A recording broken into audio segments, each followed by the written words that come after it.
kiểm soát chuột trong nhà, trong vườn và trang trại của bạn. Tại sao cần kiểm soát chuột?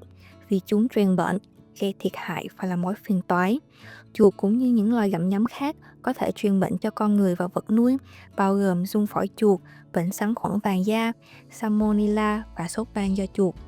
Chúng gây hại cho môi trường bằng cách giết chết các loài chim và cây bản địa. Ngoài ra, chúng còn ăn và làm bẩn thực phẩm, sản phẩm nông nghiệp, cũng như phá hoại cây cảnh.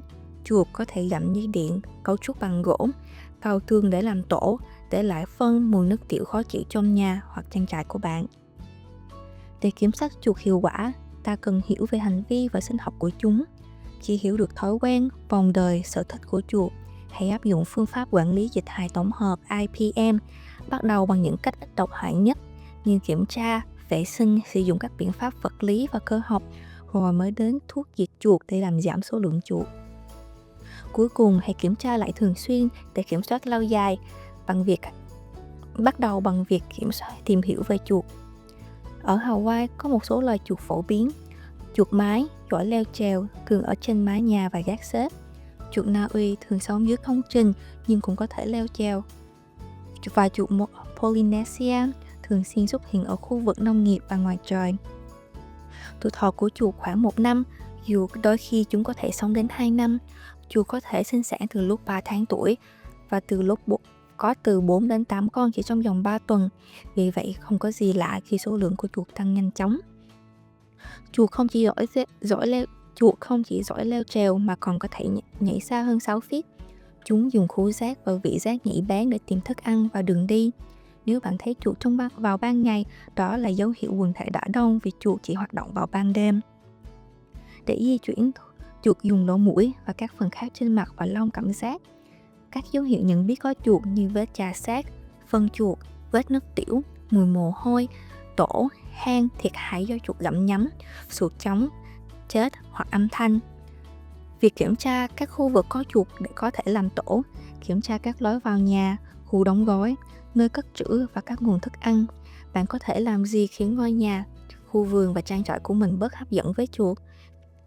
Chuột thường hoạt động trong phạm vi 200 feet. Vệ sinh tốt có thể làm giảm nơi trú ẩn của chuột. Dọn sạch giấy, hộp, thiết bị cũ, rác và những vật dụng có thể làm nơi trú ẩn cho chuột. Loại bỏ rác, thảm cây cỏ rậm rạp, tỉa bớt cây cối, cắt bớt cây chạm mái nhà để hạn chế đường leo vào mái. Nâng các vật dụng lên ít nhất 6 inch so với mặt đất và cách xa tường.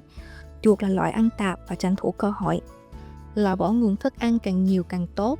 Cất thức ăn cho vật nuôi và rác trong thùng chống chuột. Giấu thức ăn thừa hoặc sản phẩm bỏ đi vào phân trộn hữu cơ hoặc chôn sâu xuống đất. Loại bỏ các nguồn nước đọng bằng cách sử dụng ống nước bị rò rỉ và đổ các thùng chứa nước. Khi đã xác định được khu vực có nguy cơ, hãy lập kế hoạch hành động, bắt đầu bằng việc ngăn chuột vào. Đảm bảo không có lỗ hổng nào lớn hơn nửa inch. Để bịt lỗ, dùng lưới kim loại 10 gao, tôm 26 gao và xi măng. Gỗ cũng có thể dùng nếu không có cạnh hở cho chuột gặm. Bịt các lỗ hở bằng len thép không phải là giải pháp lý tưởng vì chuột có thể kéo ra. Tôm hoặc xi măng là lựa chọn tốt để bịt lỗ quanh ống nước. Bẫy cơ hoặc đặt đúng cách có thể kiểm soát hiệu quả. Có nhiều loại bẫy tại các cửa hàng chuyên dành cho vườn hoặc nông nghiệp. Bẫy keo thích hợp dùng trong nhà, bẫy bật, bẫy sóng, bẫy điện thì dùng trong sân và ngoài trời. Hộp bẫy chuột có lợi thế cho các khu vực quanh cánh đồng. Chuột thường cảnh giác với vật mới nên bẫy cần đặt sẵn 1 hoặc 2 tầng. Đặt bẫy vuông góc với xà, ruồi hoặc tường nơi trẻ em và vật nuôi không thể tiếp cận. Cố định bẫy vào vật chắc chắn. Bẫy có thể mồi bằng đậu phộng, nho khô, cá mồi, dừa, bơ đậu phộng, kẹo hoặc bông gòn. Kiểm tra bẫy mỗi ngày và đeo găng tay bảo hộ. Chạm mồi chuột chứa thuốc diệt chuột là bước tiếp theo và chỉ nên dùng ngoài trời. Đặt tại nơi chuột hoạt động như quanh nhà, dưới sàn hoặc dọc theo đường chuột đi qua trong bụi cây. Đặt cách công trình từ 15 đến 50 feet, 75 đến 100 feet quanh ranh đất. Thuốc diệt chuột thường là thuốc chống đông máu.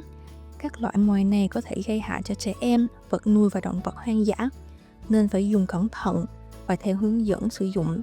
Nếu nghi ngờ vật nuôi ăn phải mồi hoặc chuột đã ăn thuốc, nên đưa đến bác sĩ thú y ngay vì có thuốc giải độc. Sau khi bẫy hoặc diệt chuột cần làm gì? Chuột chết có thể chôn sâu hoặc cho vào 2 lớp túi bỏ vào thùng rác. Hãy đeo găng tay và dụng cụ để hạn chế dùng tay tiếp xúc trực tiếp. Khu vực có chuột có thể chứa mầm bệnh và gây dị ứng. Hãy mở cửa thông gió trước khi dọn dẹp. Dùng đồ bảo hộ như găng tay, kính, giày kính và khẩu trang. Khi lau dọn, dùng khăn lau thay vì quét hoặc hút bụi, vì có thể làm phát tán bụi chứa mầm bệnh. Sau đó khử trùng bằng dung dịch tẩy, 1 phần nước tẩy, 10 phần thuốc nước. Chuột không chỉ gây phiền toái mà chúng còn truyền bệnh. Hãy bảo vệ bản thân và thực hiện các bước cần thiết để đuổi chuột. Hãy bảo vệ bản thân và thực hiện các bước cần thiết để đuổi chuột ra khỏi nhà, vườn và trang trại của bạn. Để biết thêm thông tin kiểm soát chuột, hãy liên hệ với Bộ Kiểm soát Dịch hại Sở Y tế Hawaii.